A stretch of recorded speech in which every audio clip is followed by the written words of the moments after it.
Hi అండి, మామిడికాయల season వచ్చేసింది కాబట్టి పచ్చి మామిడికాయలతో మామిడికాయ తురుము పచ్చడిని ఎలా ప్రిపేర్ చేసుకోవాలో చూద్దాం. పర్ఫెక్ట్ కొలతలతో పచ్చి మామిడికాయతో తురుము పచ్చడి చేసుకున్నామంటే అన్నంలోకే కాదండి, ఇడ్లీ దోశల్లోకి కూడా చట్నీలాగా చాలా బాగుంటుంది.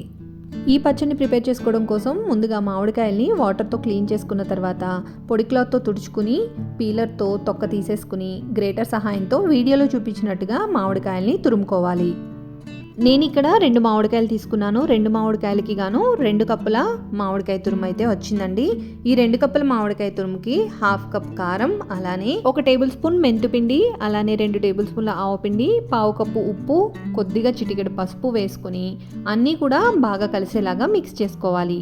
ఇప్పుడు స్టవ్ ఆన్ చేసుకుని ప్యాన్ పెట్టుకుని దీనిలో 1 కప్పు నువ్వుల నూనె కానీ వేరుశనగ నూనె కానీ వేసుకుని ఆయిల్ హీట్ అయిన తర్వాత 1 టీ స్పూన్ ఆవాలు, 1 టీ స్పూన్ జీలకర్ర, 10 నుంచి 12 వెల్లుల్లి రెబ్బలు, 4-5 ఎండుమిర్చి ముక్కలుగా కట్ చేసుకుని వేసుకొని కొద్దిగా కరివేపాకును కూడా వేసుకుని ఇవన్నీ కూడా ఫ్రై అయిన తర్వాత ఆయిల్ పూర్తిగా చల్లారిన తర్వాత పచ్చడిలో వేసుకుని కలుపుకోవాలి. కలుపుకున్నప్పుడు ఈ పచ్చడికి ఆయిల్ అనేది కొద్దిగా ఎక్కువ పడుతుంది కాబట్టి ఇంకొక కప్పు నువ్వుల నూనె కానీ వేరుశనగ నూనె కానీ వేసుకుని అన్నీ కూడా బాగా మిక్స్ అయ్యేలాగా కలుపుకోవాలి.